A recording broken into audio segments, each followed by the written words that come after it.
Hello, today I'll be going over some interventions, pathologies, and help guide your decision making whenever it comes to pulmonary conditions that we as physical therapists will treat. To start off, I'll be talking about the hierarchy of airway clearance. That is something that physical therapists ideally should be following when it comes to pulmonary conditions. And considering we are physical therapists, the foundation of airway clearance involves mobilization, exercise, upright positioning, and some basic coughing or huffing. So as physical therapists, ideally we want our patients to be doing as much as they can to basically use their tools or their body to fix whatever issues they have going on. And just to note, coughing and huffing, the difference is whether or not the epiglottis or the glottis is able to close. So a cough is a forceful, abrupt burst against a closed throat, but it can be tiring and it does risk collapsing smaller airways. And huffing is a gentler technique where you exhale steadily with an open throat, kind of like fogging up a mirror. Just want to reiterate that because it does come back up time and time again. So after those foundations, if that's not achievable by the patient due to whatever reasoning, then you would work up to targeted manual and positioning. So this is postural drainage, manual percussion and vibration, and also the active cycle of breathing techniques. I'll be talking a little bit about some of those in the presentation. And then from there, there's also, these are different types of interventions. The bottom three can be used interchangeably by physical therapists. Ideally, if possible, we want to avoid that invasive clearance, but of course there's cases that is the only option or just the best option. That often depends on what a doctor would say, like a medical doctor. And those invasive clearance techniques involve the endotracheal and tracheostomy suctioning. So these only reach to the level of the carina, which is a last resort for non-independent clearance, and it does carry the risk of mucosal trauma and stenosis. And I wanted to add a picture of a tracheostomy and a endotracheal tube to kind of help reinforce that this is a invasive maneuver or intervention. So for one of the interventions used by a physical therapist, whenever it comes to the pathologies of the lungs, is partial drainage. The idea is using gravity to get the mucus from the peripheral lungs into the central aspect, so that way patients can excrete the mucus. If this is used only by itself, ideally it's not. Most of the time we're using other interventions coinciding with this, but if it's by itself, it's about 5 to 10 minutes for the patient maintaining this position using gravity to get the mucus in central and then out. And there will be in the next slide a picture of specific lobes and specific patient positioning for those lobes to drain. But in general, the more caudal or the lower the lung segment to be drained, the lower the head of the bed is. And this is what I was referring to with each specific lobe having a particular patient positioning.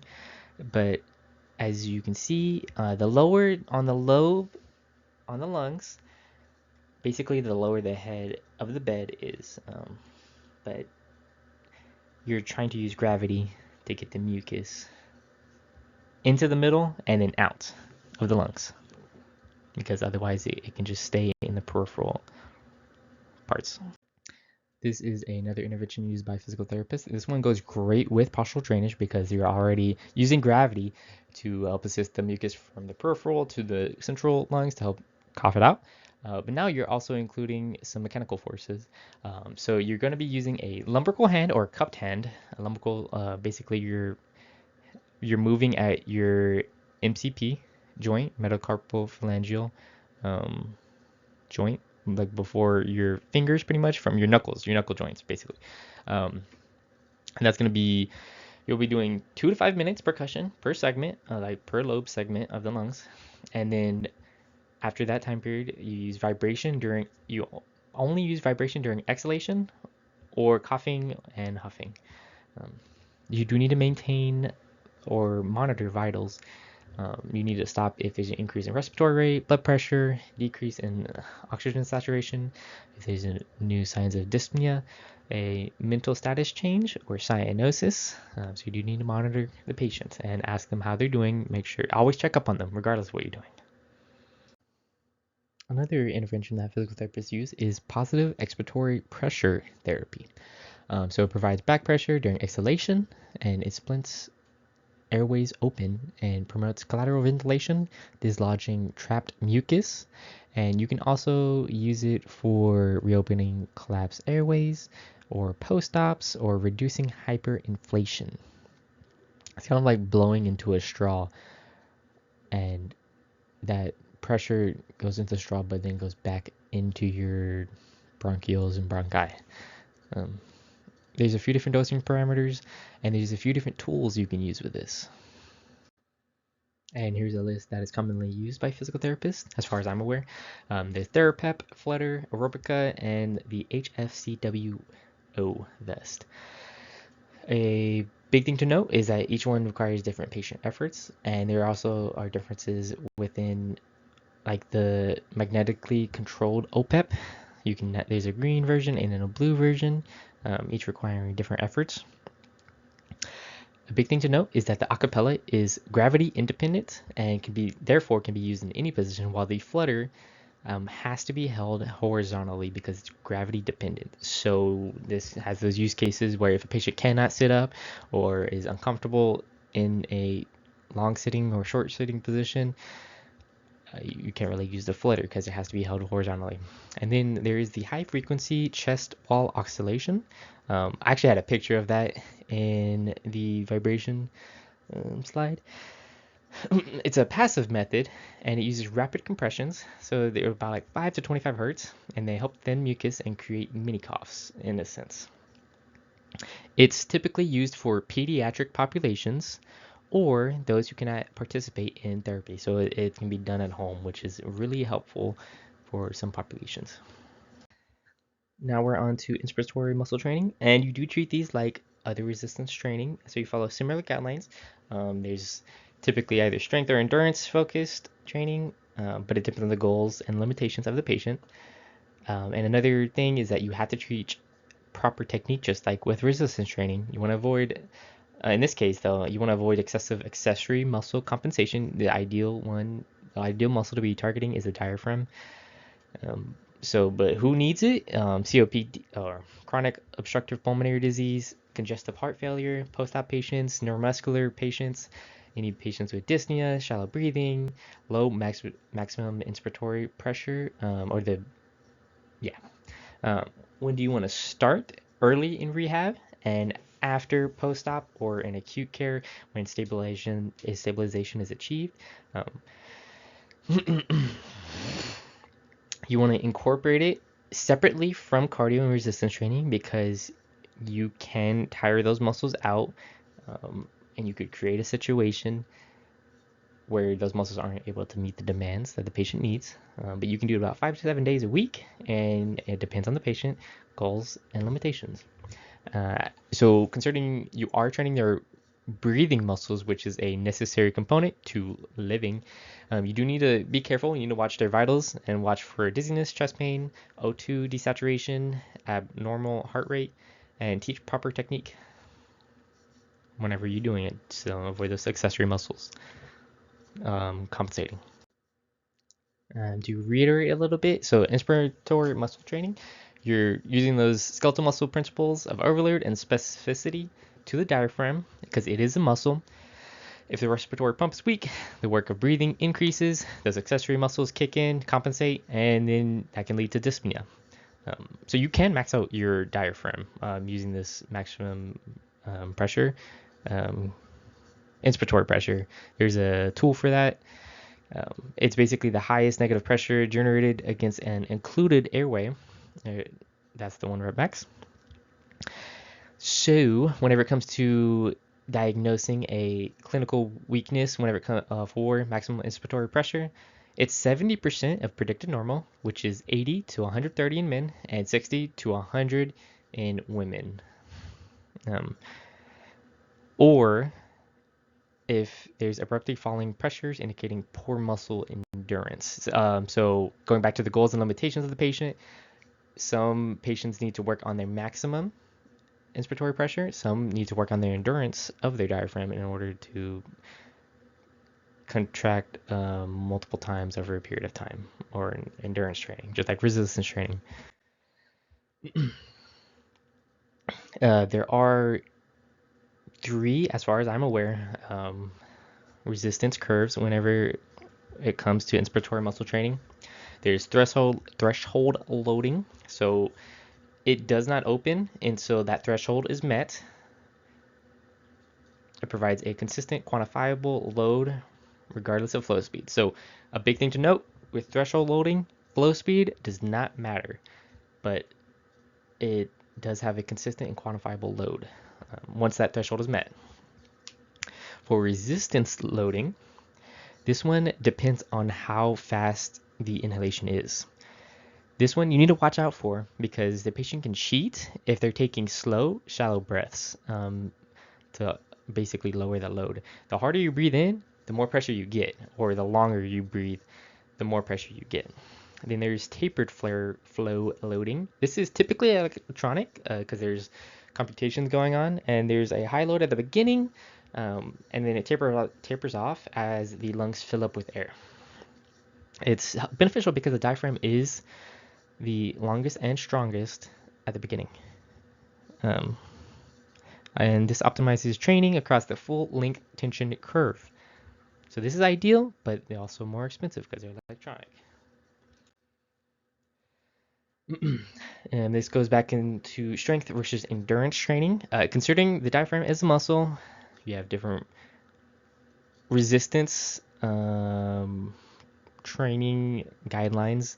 I was going to say load percentages or max load percentages, but this one's going to be maximum inhalation pressure percentages. So it's about 50 all the way up to 80% for intensity on the strength based, because ideally you're trying to maximize force generating capacity. And this, considering this is higher intensity, it means the volume is going to be low reps, and you can do about intervals of 5 to 10 breaths, or you can do multiple sets.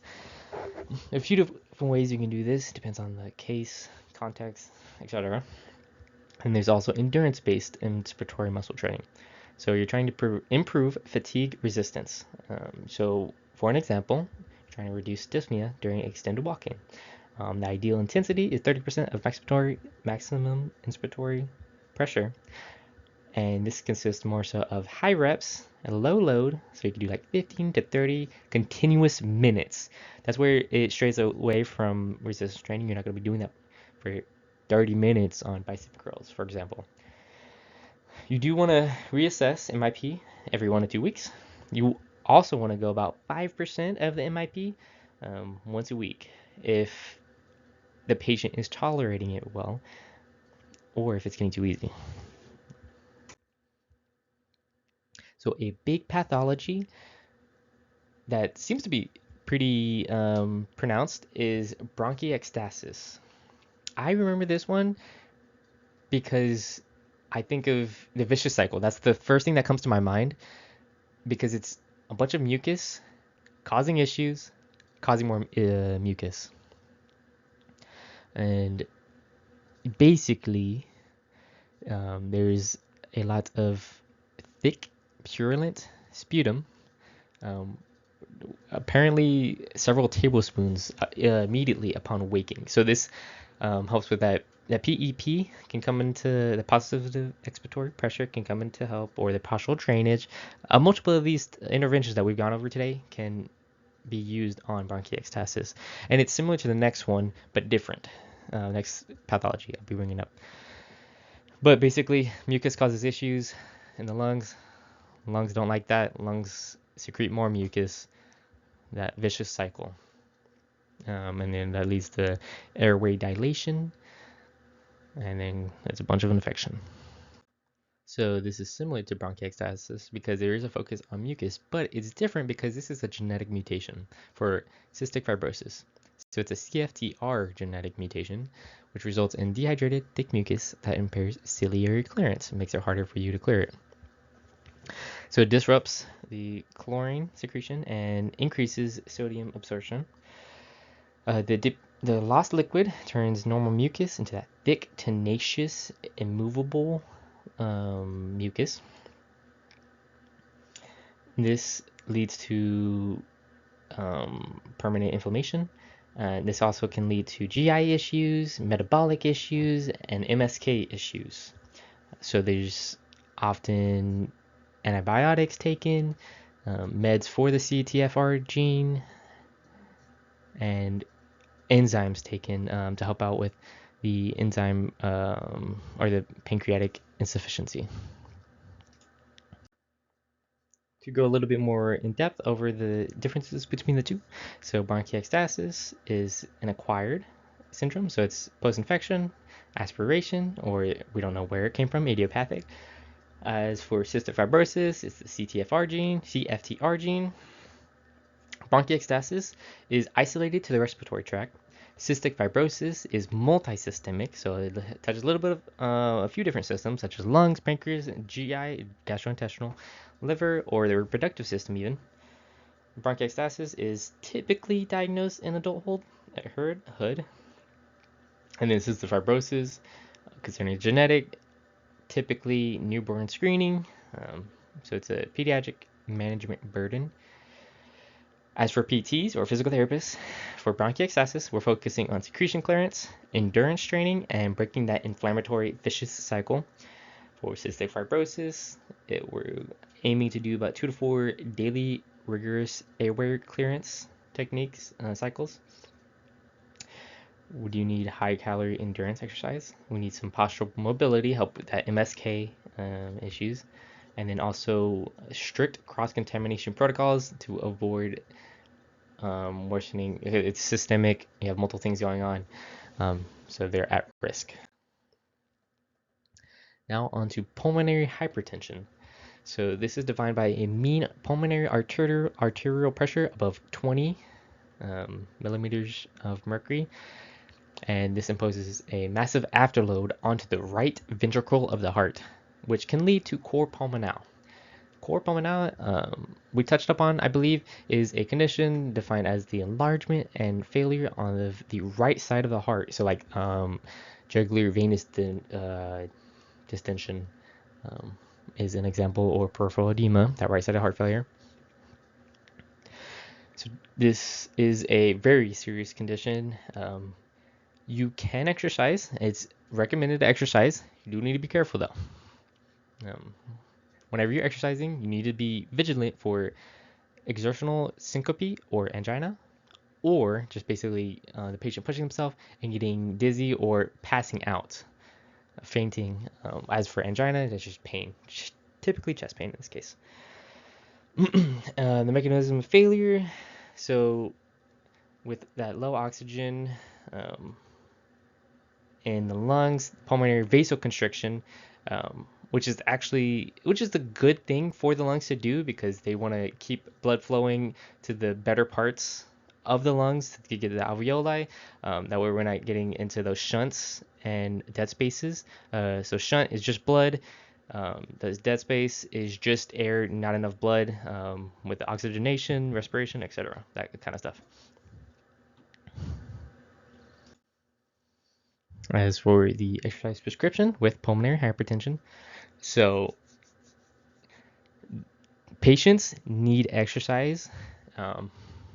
Apparently, it was common for patients to not exercise with pulmonary hypertension, because it is pretty critical. It's pretty dangerous. I mean, you're playing with the lungs and the heart there, but it is a fundamental adjunct to medical therapy. But considering that, you need to start low and go slow. So we're going to be starting at an RPE, rate of perceived exertion, of about 3 to 4 out of 10, and you're going to be monitoring SpO2, heart rate, respiratory rate, etc. As for bronchiectasis, you do need to watch out for hemoptysis, however you say it. It's basically coughing up blood. And then you're going to defer percussion and vibration until you do get that medically clear. That's going to be one of the red flags. You do need to also, or cystic fibrosis as well, but you do need to have strict isolation from other cystic fibrosis patients because they could have a different strain of that bacteria, and you want to prevent cross-contamination. Going back to the pulmonary hypertension, you have to avoid Valsalva maneuvers. That is a guarantee. Just like you want to be careful with abdominal aortic aneurysms. In a similar concept, avoid Valsalva maneuvers, heavy lifting, interval training, slow and slow. It depends a little bit more on the AAA. But finally, for COPD or chronic obstructive pulmonary disease and congestive heart failure, you can do inspiratory muscle training 30 minutes. You do want to do it 30 minutes after bronchodilators for specifically COPD and CHF. You don't want to do it immediately before intense cardiovascular leg work because you don't want to you don't want to put too much demand on the heart and lungs and then kind of spread yourself thin, essentially. And everything I'm saying, it depends on the context, on the patient, and then there's going to be different ways of achieving the same goal. As for stability in COPD and CHF, so acute exacerbations, you want to treat them with with bronchospasms or relative contraindications. So it depends on the context. No, I take that back. Don't do it if don't do inspiratory muscle training if you have acute exacerbations with bronchospasms.